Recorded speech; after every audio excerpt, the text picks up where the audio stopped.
In this episode of TWiP, it's a first look and an unboxing of the brand new Nikon Z8.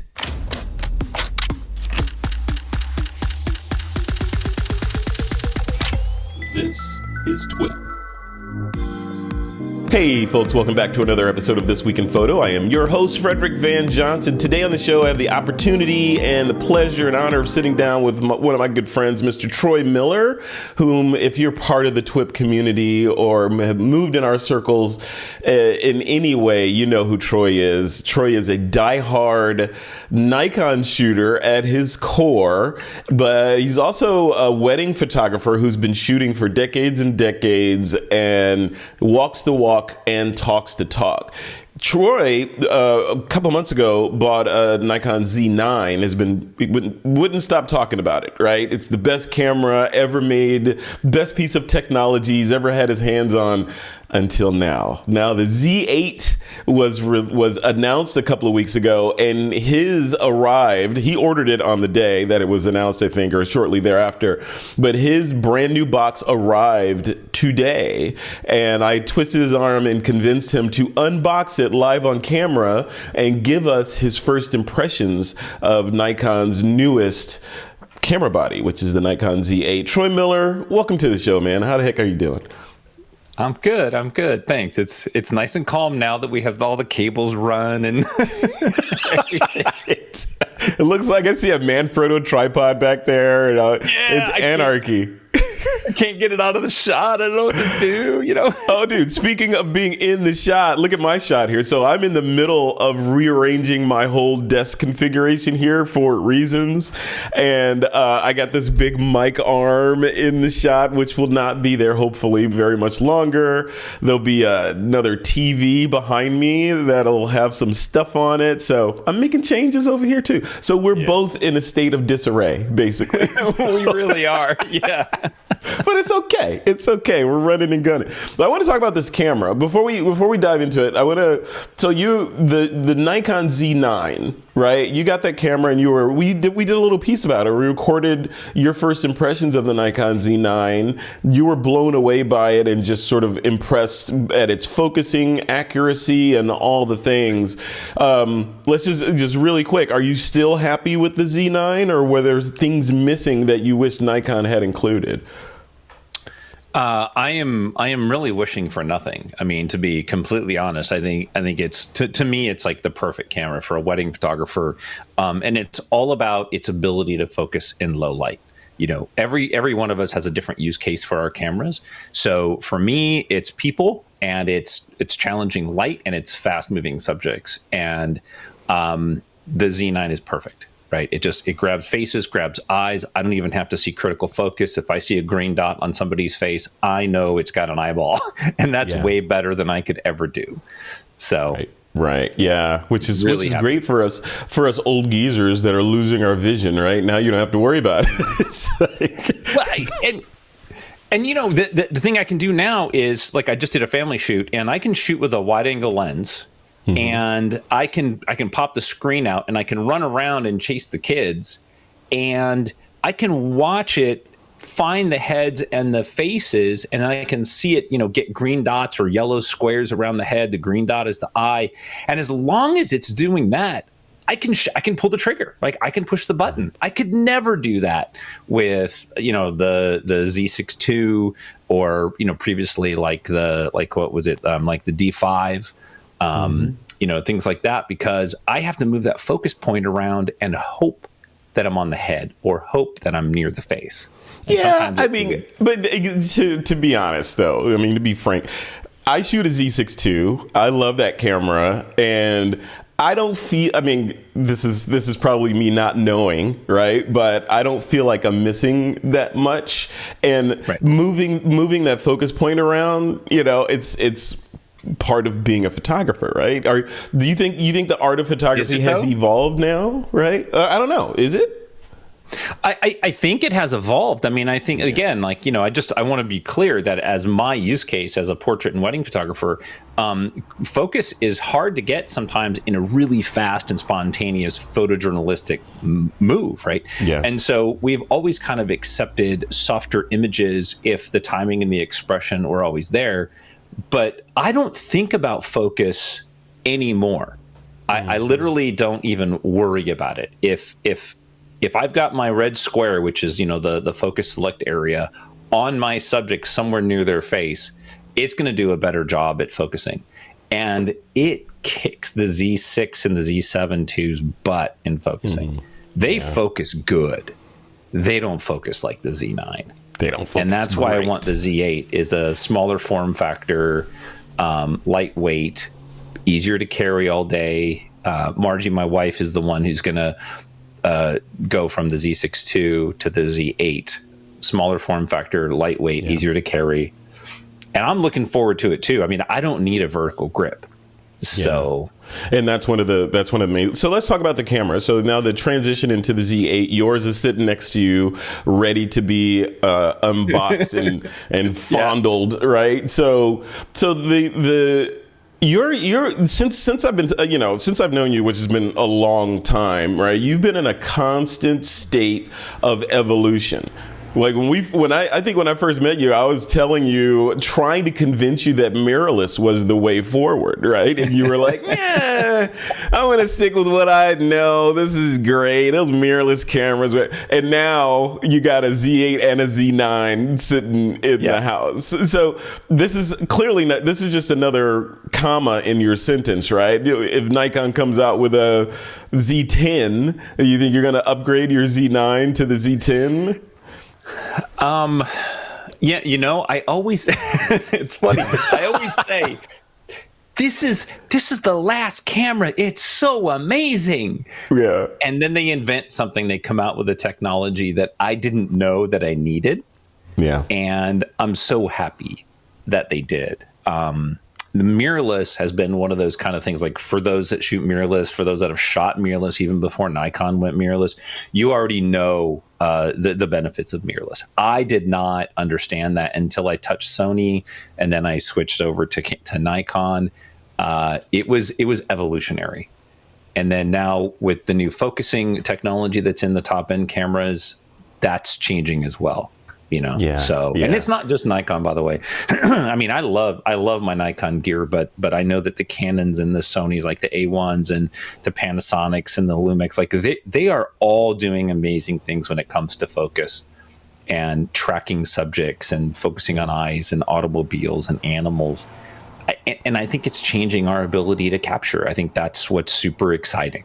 Yeah, it is. And it's a different conversation, but a lot of that is attributable to just advances in artificial intelligence and being able to track a subject better because it knows what a human is versus just a face. And all these things are making sort of appearances in different ways and impacting our lives, especially in the creative world. Let's dive in. I want to see let's do the unboxing. I'm going to switch the camera. I'm going to switch the camera over to you. You have control because I know you can switch cameras over there.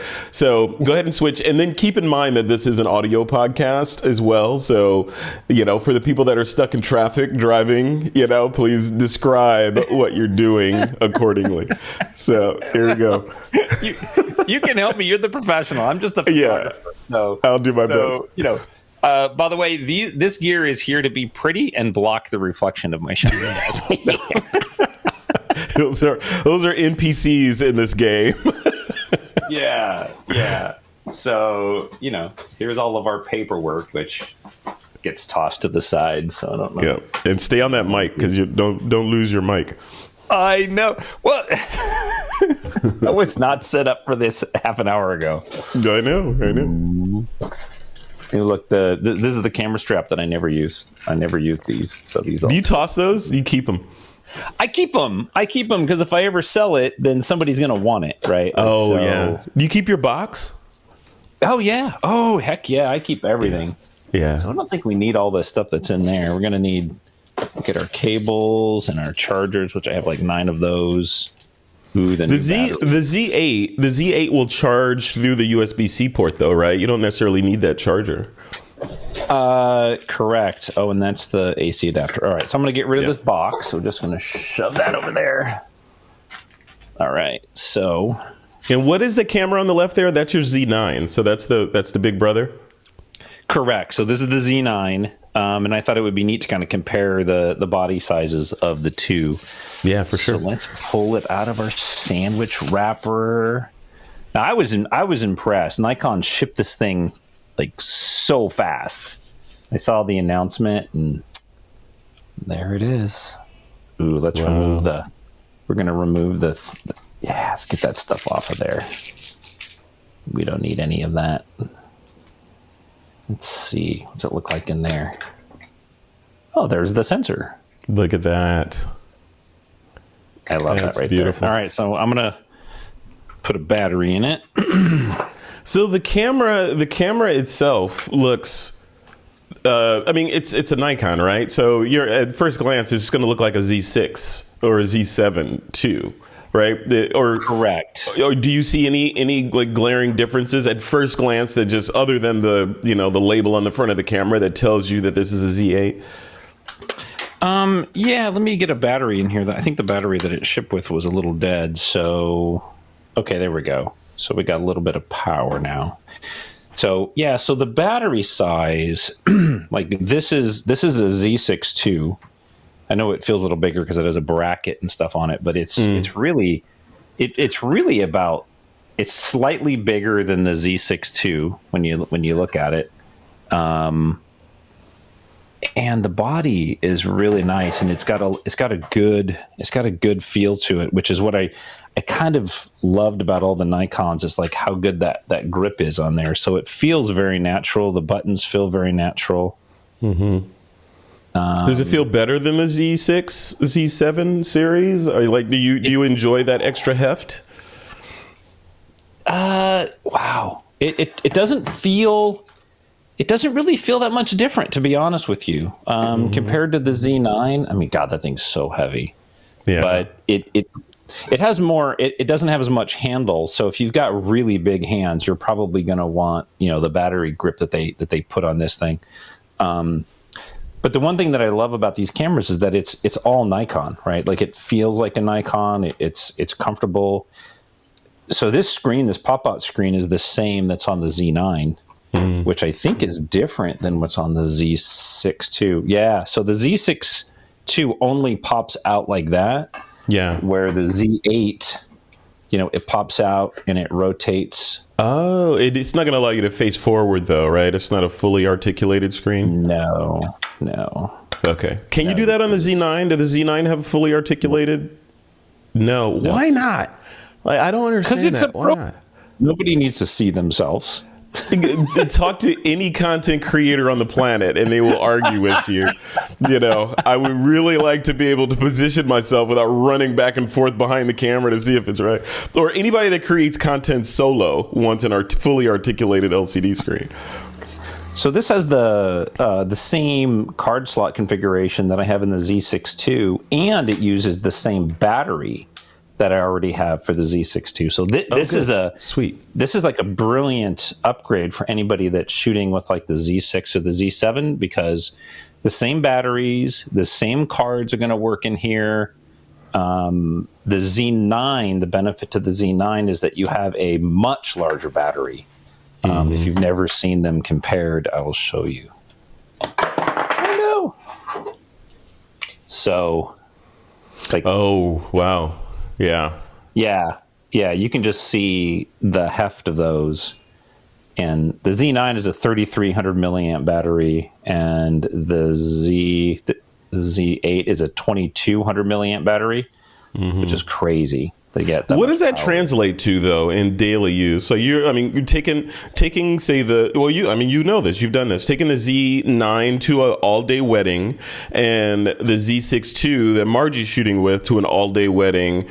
Are you like, how many batteries are you guys each burning throughout the day until it's time to go home? I will use one battery the whole day, and I'll shoot 2,000, 2,500 images, no problem. On the Z6 II, we usually change the battery about halfway through because we'll get down to about 1/3 capacity left by the time we get to the reception. Okay. Okay. So 2 batteries then, and you're good. Yeah, yeah. Okay. So this is really interesting that they have included 2 USB-C ports on the Z8 now. So I wonder what those do other than just provide power. I'm guessing external storage. So one of them you can probably plug in a hard drive for video recording and all the things, and then the other one will supply power, like for long exposures or time lapses and stuff like that. So there's no network port on here. I wonder if you can plug in a network, cable adapter and use that as a network port. Yeah, find out. I literally have not done a bunch of research on this. Like it got announced, and I went on the NPS website and I ordered it. Yeah, and so no questions asked. Like, oh, the number 8, yeah. I'm in, right? Well, I think for me, the thing that I'm really the most excited about, and the buttons look pretty good too. The buttons are laid out very similar to like what you would see on the Z9, which I like a lot because I can just grab one camera and go, and they feel the same. What I'm really looking for, and I did do enough research to see that on the Z8, is that the focusing system is the same, which means that the eye tracking and the face tracking and everything is going to be the same as what I see on the Z9, which is what I absolutely need it to be, as opposed to the Z6 II, which is pretty darn good, but it's not the same. So I just put a little lens on there. So. Yeah, it still wants me to set it up. No, so here now the question becomes, sure, the Z8 is here now, which represents, I would argue, state of the art when it comes to Nikon gear. A Z9 for sure, but the Z8 is brand new, presumably with some tweaks in there above what the Z9 has. Does it make you want to just kind of get rid of the Z9 and go all Z8, like add another Z8, so both you and Margie are shooting with the same camera? Or does your camera have to be superior to what Margie's shooting somehow? No, it does not have to be superior. Usually what I'll do is I leapfrog my upgrades. So at some point, if they come out with an upgrade for the Z8, what I'll probably do is sell the Z9, and I'll go to the smaller form factor and stick with that body line. Kind of like what we did with the D5 and then the D850, is once the D850 kind of proved itself, I got rid of the D5 and moved to the D850, because the smaller form factor is just so much more comfortable for me at a wedding. And I don't really need the super high frame rate that you might have gotten out of the bigger bodies, which now the D8 might still do that. Right. So, from what I read, we got to check in on that, because I mean, obviously you just unboxed it, so you don't have any shutter clicks on that thing yet. But I'm curious from someone that is shooting the Z9, professionally, and now the Z8 shows up. I'm wondering if you'll feel any, like if you take the Z8 out on your next wedding and use it as primary, and Margie's still shooting the Z6 II, will you feel lacking in some way? Aside from battery life and being able to get through the whole thing with one battery, I'm wondering if you'll feel like, if I only had that Z9, I could do X, Y, and Z, or will the Z8 now cover everything, which changes the equation, right? Right, it changes the equation. Everything that I've read, and I did watch Nikon's announcement. They did an announcement, and they invited all the NPS members and stuff to join and watch the announcement, and they talked about it. The best information that I got at that time was that it's a small form factor Z9. It's not made out of like a solid billet titanium body, which I think the Z9 is. I think it's got some different composite materials in there to make it a little bit lighter and stuff. So there are some functional differences. Like recording length, I think, is slightly shorter on the Z8 versus the Z9 at the highest level, but don't quote me on any of this stuff, right? So but the focusing and the powerhouse of being able to shoot at 20 frames a second in RAW that's where I'm at. That's my golden spot right there. That's my happy place. So yeah. I'm checking to see if I can load my Z9 settings in my Z8. No. Oh, right. Yeah, because you can take all the settings from Z9 to Z9 to have them operate identically, right? So you don't have to go through and sit on the couch and meticulously do it. Yeah, I wonder if they're compatible. If I was a betting man, I'd say no. They're not. No. I just tested it. Yeah. I can confirm. I was right. Dang it. Yeah. Nikon. Yeah, it makes sense. Hey, maybe in a firmware update. That sounds like a firmware update thing where they would make the compatibility work. It's a really nice form factor. I mean, like that is super comfortable. It feels like a D850. It really does. It kind of gives me that whole sort of like thick, smaller bodied DSLR, which I love. And then they move this. This isn't significant to a lot of people, but they move their little data port up to the top right here, which is exactly what they did on the Z9.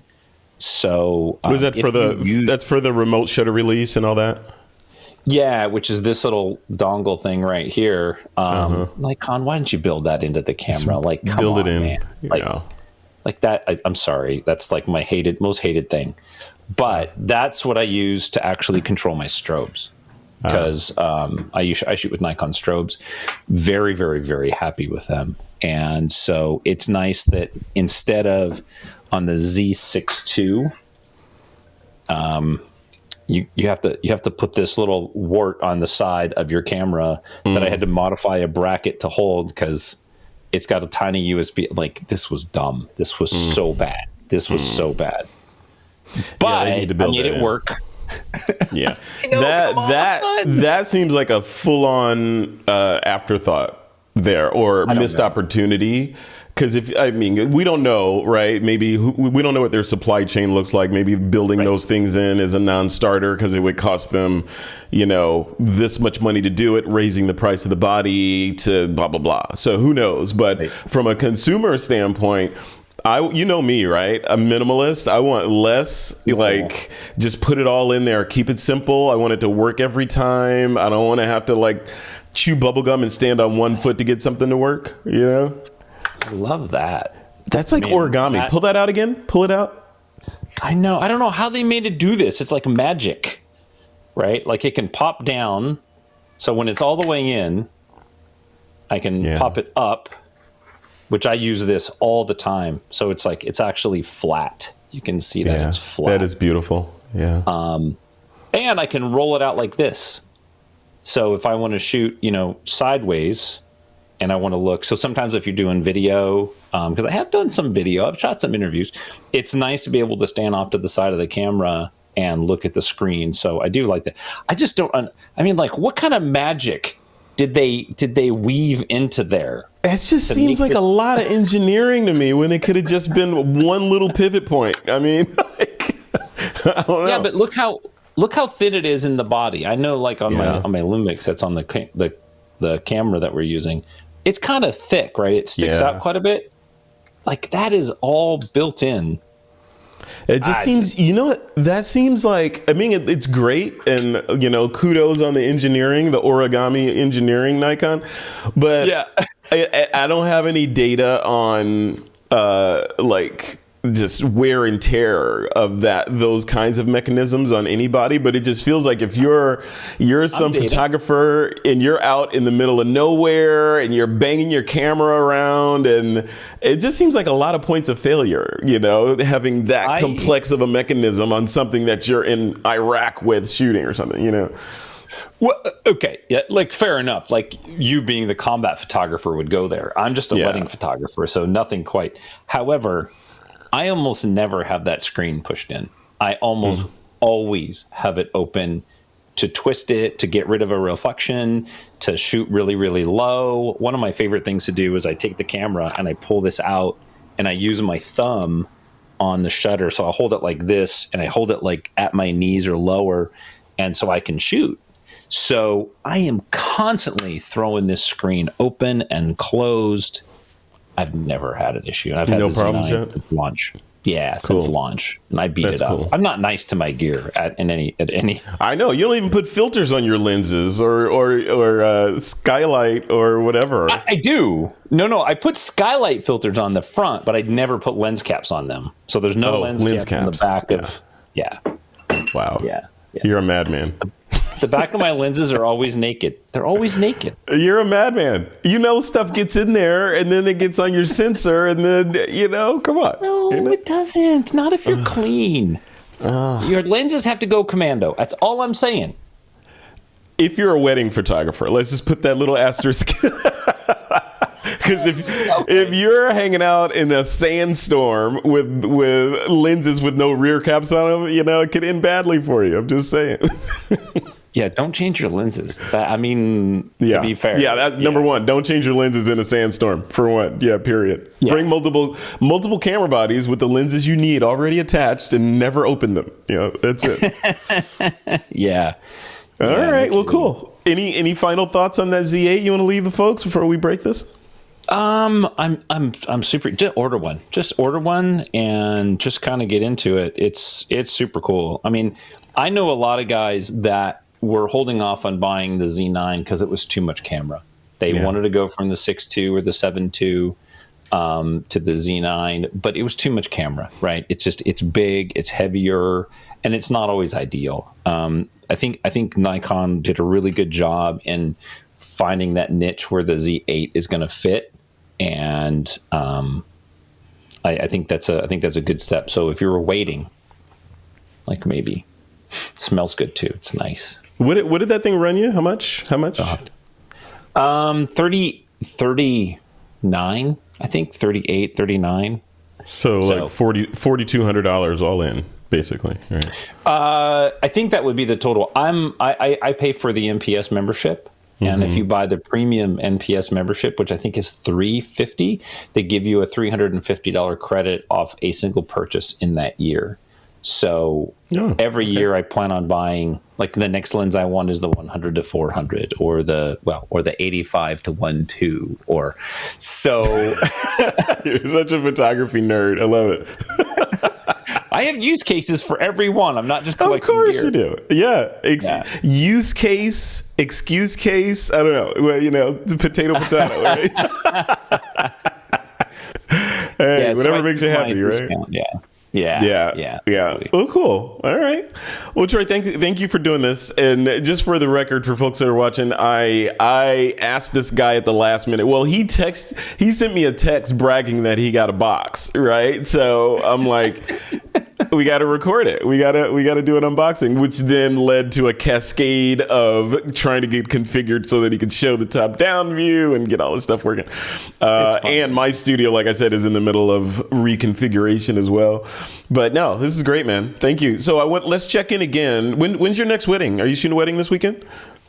I have some family shoots. I don't have a wedding, but I do have some family shoots. So we are going to put this thing to work right away as soon as I can configure the menu and, all the things. Okay. All right. So then what we'll do is maybe we'll do a follow-up to this, just a quick touch base to see if it was all that it was cracked up to be, the Z8. But within the TWiP community, we'll have some interactive conversations about it. I think at the next Mixer, probably a week from today, if you're available to go to that, you can give us the real deal after a full 7 days of having that thing in your hands. Are you still happy with it? Or because it could go sideways. You could be like, they screwed this thing up, or it doesn't focus as fast, or the battery dies after 2 shots or something. Right. And I have a mountain biking trip planned for next week, and I'm going to shove this thing in a backpack and take it up in the hills with me and carry it around on my mountain bike and photograph. So going to put it through its paces. Yeah. So just to be clear on that camera is not Margie's camera then. So you're I thought you said, maybe I heard wrong, but I thought you said it was replacing Margie's Z6 II, and now you're taking it on backpacking trips. I don't know. Like, what's going on? It's going to replace her Z6 II at weddings. Oh, otherwise it's yours. Otherwise it's mine. Yeah, you're letting her borrow it for weddings. That's what This camera is now gonna go in my travel camera bag, the bag that when I go hiking or I go on a vacation or I just go on a long drive or wherever and I want a camera, it's gonna be the Z8.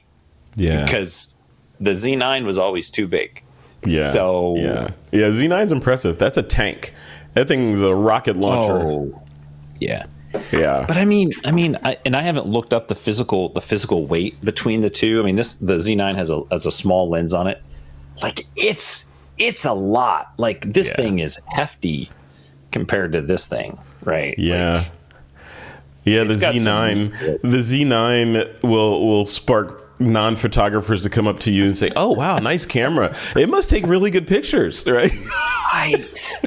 Right. Or get you kicked out of places that they don't want pro gear in. That's right. Yeah, exactly. That's a really good point. It sounds like a joke, but that's a thing, right? So especially if you show up with a Z9 and a tripod, you can forget about it. You might as well just bring out your checkbook or something. Yeah. But a Z8 and no tripod, you're a tourist. Love it. That's right. Just wear it around your neck. Right? Just straight around your neck and let it bounce around. Like no professional would do that. Yeah. And no lens cap. No lens cap. No lens cap. No. All right, man. I will let you get on with your day. For folks that want to follow you or maybe check out some of the portfolio work for wedding photography or whatever, where would you like the folks that are watching this to head over to? Imageryconcepts.com is our wedding website, and Spicy Jello is me. That's spicyjello.com. It's also Spicy Jello on Instagram, which hasn't been updated in a while, but I'm there and I'm reachable through there. So I love it. Cool, man. Well, thanks for doing this. I appreciate it. Thanks for taking the time. We gotta hang out at your house and do some spicy Jello shots. That's what needs to happen. Love it. Make it happen. All right, man. Thank you. Have a great weekend. Say hello to Margie for me. And yeah, folks, if you want to get in on the TWiP Pro community, just head over to join.thisweekinphoto.com and you can join the conversation inside of our little private community. Troy Miller, thank you, sir. And I will see you next time. Thanks, buddy. Thanks, everybody. Have a good one.